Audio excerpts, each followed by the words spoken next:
Hi every one.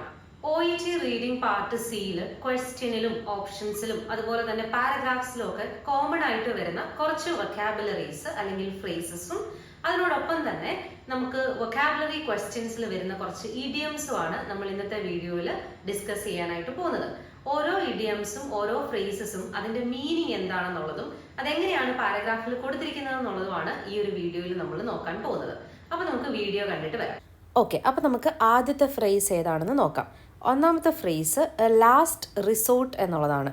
ഒരു പാരഗ്രാഫിൽ, especially reading part സിയിൽ പാരഗ്രാഫിൽ എന്തെങ്കിലും ഒരു കാര്യം പറഞ്ഞിട്ട് അതായിരുന്നു ലാസ്റ്റ് റിസോർട്ട് എന്ന് പറഞ്ഞു കഴിഞ്ഞാൽ അതിൻ്റെ അർത്ഥം കുറേ ഓപ്ഷൻസ് ട്രൈ ചെയ്ത് അതെല്ലാം ഫെയിലായിട്ട് ലാസ്റ്റ് ഉണ്ടായിരുന്ന ഒരു ഓപ്ഷൻ അതായിരുന്നു എന്നുള്ളതാണ്. നമ്മളുടെ സ്റ്റേക്കേഷൻ അല്ലെങ്കിൽ ഹോട്ടൽസും ഈ റിസോർട്ടുമായിട്ടൊന്നും ഒരു കണക്ഷനും ഇല്ല. ലാസ്റ്റ് റിസോർട്ട് എന്ന് പറഞ്ഞു കഴിഞ്ഞാൽ ആ റിസോർട്ട് അല്ല ഇവിടെ ഉദ്ദേശിച്ചിരിക്കുന്നത്.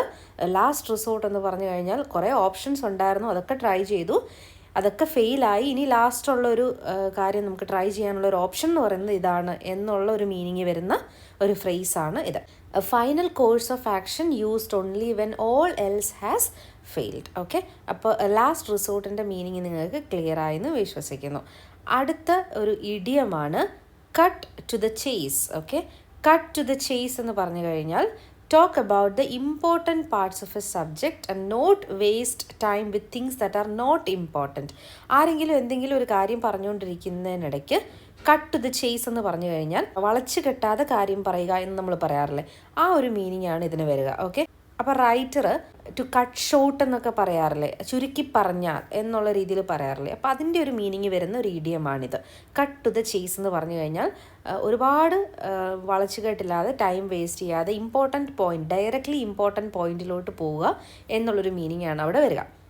നെക്സ്റ്റ് ഫ്രേസ് എന്ന് പറയുന്നത് ഇൻ എസെൻസ് എന്നുള്ളതാണ്. ഇൻ എസെൻസ് നമ്മളൊരു പാരഗ്രാഫിൽ നോക്കുകയാണെങ്കിൽ ഈ ഒരു പാരഗ്രാഫിൽ ഇൻ എസെൻസ് എന്നൊരു വൊക്കാബുലറി അല്ലെങ്കിൽ ഫ്രേസ് കൊടുത്തിട്ടുണ്ട്. ഓക്കെ, തേർഡ് ലൈനിൽ. സോ ഇവിടെ ഇൻ എസെൻസ് കൊണ്ട് ഉദ്ദേശിച്ചിരിക്കുന്നത് നമ്മൾ ഫോർ ഇൻസ്റ്റൻസ് അല്ലെങ്കിൽ ഇൻ ഫാക്റ്റ് ഒക്കെ പറയുന്നത് പോലെ തന്നെ യൂസ് ചെയ്യുന്ന ഒരു ഫ്രേസാണത്. അതായത് ഇവിടെ they have told me for instance that they don't have high blood pressure because they were once prescribed a high blood pressure pill. അപ്പോൾ ഹൈ ബ്ലഡ് പ്രഷർ ഇല്ല എന്ന് പറഞ്ഞു, കാരണം high blood pressure pill prescribe ചെയ്തത് കൊണ്ട് in essence they view an antihypertensive as an antibiotic. അപ്പം നമ്മൾ in fact ഒക്കെ പറയില്ലേ, ശരിക്കും പറഞ്ഞാൽ എന്ന് പറയില്ല, അതായത് ഒരു ഐഡിയനെ സപ്പോർട്ട് ചെയ്യാനായിട്ട് യൂസ് ചെയ്യുന്നൊരു ഫ്രേസാണ്. So you use in essence to emphasise that you are talking about the most important or central aspect of an idea, situation or event.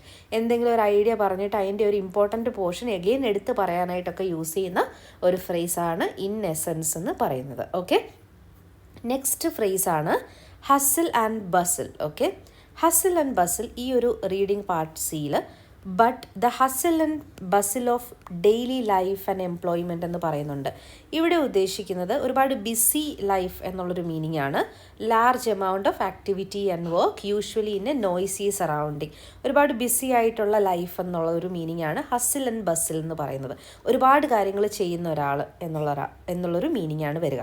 Okay, next phrase എന്ന് പറയുന്നത് at the outset. Okay, at the outset എന്നൊരു സെൻറ്റൻസിൽ കണ്ടു കഴിഞ്ഞാൽ, അതായത് ഇവിടെ ഇപ്പം നമ്മൾ four ഇൻസ്റ്റൻസും in എസെൻസും ഒക്കെ കണ്ടതുപോലെ തന്നെ at the outset comma the rewards may be substantial enough to elicit a response എന്ന് കൊടുത്തിട്ടുണ്ട്. അപ്പോൾ അറ്റ് ദ ഔട്ട്സെറ്റ് എന്ന് ഇവിടെ ഉദ്ദേശിക്കുന്നത് നമ്മൾ എന്തെങ്കിലും പറയുമ്പം അറ്റ് ദ ഔട്ട്സെറ്റ് എന്ന് പറയുകയാണെങ്കിൽ if something happens at the outset of an event, process or period of time, it happens at the beginning of it. ഒരു ബിഗിനിങ്, സ്റ്റാർട്ടിങ്ങിൽ അതായിരുന്നു എന്നൊക്കെ പറയുന്നൊരു മീനിങ് ആണ് അറ്റ് ദ ഔട്ട്സെറ്റിന് വരിക. ഓക്കെ, നെക്സ്റ്റ് ഫ്രേസ് എന്ന് പറയുന്നത് എബൗണ്ട്. എബൗണ്ട് എന്ന് പറയുന്നൊരു വൊക്കാബുലറിയാണ്. എബൗണ്ട് എന്ന് പറഞ്ഞു കഴിഞ്ഞാൽ ഇവിടെ ഈ ഒരു സെൻറ്റൻസിൽ നിങ്ങൾക്ക് കാണാം, although a simple financial incentives program has its appeal, its complications abound. So complications ഒരുപാടായിരുന്നു എന്നുള്ളതാണ് അവിടെ ഉദ്ദേശിക്കുന്നത്. To be present in large number or in great quantity. എന്തെങ്കിലും ഒരു കാര്യം പറഞ്ഞിട്ട് അത് എബൗണ്ട് ആയിരുന്നു എന്ന് പറഞ്ഞു കഴിഞ്ഞാൽ അത് ഒരുപാടുണ്ടായിരുന്നു എന്നുള്ളൊരു മീനിങ് ആണ് വരിക.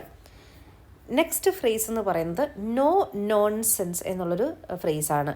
അതായത് ഈ ഒരു പാരഗ്രാഫിൽ a thrifty no nonsense woman എന്ന് കൊടുത്തിട്ടുണ്ട്. ഒരു വുമണിനെ ഡിസ്ക്രൈബ് ചെയ്യാണ് നോ നോൺസെൻസ് എന്ന് പറഞ്ഞുകൊണ്ട്. സോ നോ നോൺസെൻസ് എന്ന് നമ്മൾ യൂസ് ചെയ്യുന്നത് എപ്പോഴാണ് യൂസ് ചെയ്യുന്നത്? ഒരാളെ പറ്റി നോ നോൺസെൻസ് എന്ന് പറഞ്ഞു കഴിഞ്ഞാൽ, അയാളൊരു നോ നോൺസെൻസ് പേഴ്സൺ ആണെന്ന് പറഞ്ഞു കഴിഞ്ഞാൽ, you approve the fact that they are efficient, direct and quite tough. Okay, അതായത് നോൺസെൻസ് നമുക്കറിയാമല്ലോ, അവരത്ര എഫിഷ്യൻ്റ് അല്ല, അവർക്ക് എന്തെങ്കിലും പ്രോബ്ലം ഉള്ളത് പോലെയാണ്. അപ്പം നോ നോൺസെൻസ് എന്ന് പറഞ്ഞാൽ ആൾ നോ നോൺസെൻസ്, കുറച്ച് എഫിഷ്യൻ്റ് ആണ്, നല്ല ഒരാൾ, പോസിറ്റീവ് സൈഡ് കാണിക്കുകയാണ് അവിടെ. ഓക്കെ, എഫിഷ്യൻ്റ് ആണ്, വളരെ സ്ട്രോങ് ആയിട്ടുള്ളൊരു ലേഡിയാണെന്നൊക്കെ കാണിക്കാനായിട്ടാണ് അവിടെ നോ നോൺസെൻസ് വുമൺ എന്ന് യൂസ് ചെയ്തിരിക്കുന്നത്. ഓക്കെ, നെക്സ്റ്റ് വൊക്കാബുലറി എന്ന് പറയുന്നത് നൊട്ടോറിയസ്. ഓക്കെ, നൊട്ടോറിയസ് എന്ന് പറഞ്ഞു കഴിഞ്ഞാൽ എന്തെങ്കിലും ഒരു ബാഡ് ആയിട്ടുള്ള കാര്യം സംഭവിച്ചിട്ട് അതിൽ പ്രശസ്തി ഉണ്ടാകുക, അതിനെയാണ് നൊട്ടോറിയസ് എന്ന് പറയുന്നത്. To be notorious means to be well known for something bad. എന്തെങ്കിലും ഒരു ബാഡ് ആയിട്ടുള്ള കാര്യം ചെയ്തതിൽ കുറച്ച് പ്രശസ്തി നേടുക, അതിനെയാണ് ഈ നൊട്ടോറിയസ് ആയിട്ടുള്ള ആൾക്കാരെന്ന് പറയുന്നത്. ഓക്കെ, നെക്സ്റ്റ് ഒരു ഇഡിയമാണ് വാക്ക്ഡ് ദ വാക്ക്.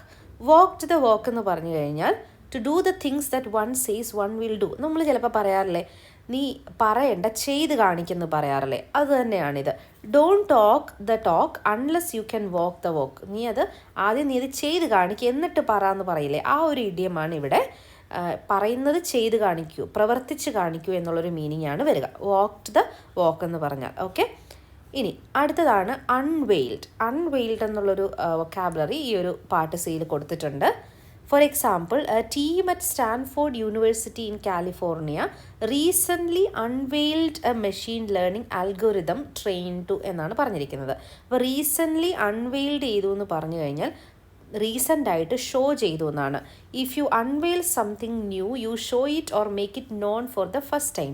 ഇത്രയും നാളും ഇല്ലാതിരുന്നൊരു കാര്യം പുതുതായിട്ട് ആൾക്കാരിലോട്ട് എത്തിക്കുക, കാണിക്കുക, ഷോ ചെയ്യുക, അതൊക്കെയാണ് അതിൻ്റെ മീനിങ്. അൺവെയിൽ ചെയ്യുക, എന്തെങ്കിലും ഒരു കവർ ആയിട്ടിരിക്കുന്ന കാര്യം അൺകവർ ചെയ്യുക എന്നൊക്കെ പറയില്ലേ, അതിനെയാണ് അൺവെയിൽഡ് എന്ന് പറയുന്നത്. ഓക്കെ, സോ നെക്സ്റ്റ് ഫ്രേസാണ് വാക്സ് ആൻഡ് വെയിൻ. ഓക്കെ, ഇത് നിങ്ങൾ പാരഗ്രാഫിലൊക്കെ കണ്ടിട്ടുണ്ടാവും അല്ലേ. വാക്സ് ആൻഡ് വെയിൻ എന്ന് പറഞ്ഞു കഴിഞ്ഞാൽ ഓൾട്ടർനേറ്റീവായിട്ട് ഇൻക്രീസും ഡിക്രീസും സംഭവിക്കുന്നതിനെയാണ് വാക്സ് ആൻഡ് വെയിൻ എന്ന് പറയുന്നത്. കുറയുകയും കൂടുകയും ചെയ്യുന്ന ഒരു പ്രവൃത്തിനെയാണ് വാക്സ് ആൻഡ് വെയിൻ എന്ന് പറയുന്നത്. നെക്സ്റ്റ് ഫ്രേസാണ് അല്ലെങ്കിൽ ഇഡിയമാണ് ടു സ്പ്ലിറ്റ് ഹെയർ. ഓക്കെ, ഒരു പാരഗ്രാഫിൽ ടു സ്പ്ലിറ്റ് ഹെയർ എന്ന് പറഞ്ഞു കഴിഞ്ഞാൽ to argue about an inconsequential and trivial aspect of an issue. എന്തെങ്കിലും ഒരു ഇൻകോൺസിക്വൻഷ്യൽ ആയിട്ടുള്ള ഒരു കാര്യത്തിനെ പറ്റി, ഒരു ആസ്പെക്റ്റിനെ പറ്റി ആർഗ്യൂ ചെയ്യുക എന്നുള്ളതാണ് ഈ ഒരു ടു സ്പ്ലിറ്റ് ഹെയർ എന്നുള്ളത് കൊണ്ട് മീൻ ചെയ്യുന്നത്. അപ്പോൾ ഇത്രയും വൊക്കാബുലറി അല്ലെങ്കിൽ ഇഡിയത്തിൻ്റെയൊക്കെ മീനിങ് നിങ്ങൾക്ക് ക്ലിയർ ആയെന്ന് വിശ്വസിക്കുന്നു. അപ്പോൾ ഇതെവിടെയെങ്കിലുമൊക്കെ നോട്ടിൽ എഴുതി വെച്ചിട്ട് കാണുവാണെങ്കിൽ അത് അപ്ലൈ ചെയ്ത് പ്രാക്ടീസ് ചെയ്യാനായിട്ട് ട്രൈ ചെയ്യുക. ഈ വീഡിയോ നിങ്ങൾക്ക് യൂസ്ഫുൾ ആയെങ്കിൽ താഴെ കമൻറ്റ് ചെയ്യാൻ മറക്കരുത്. Thank you so much for watching.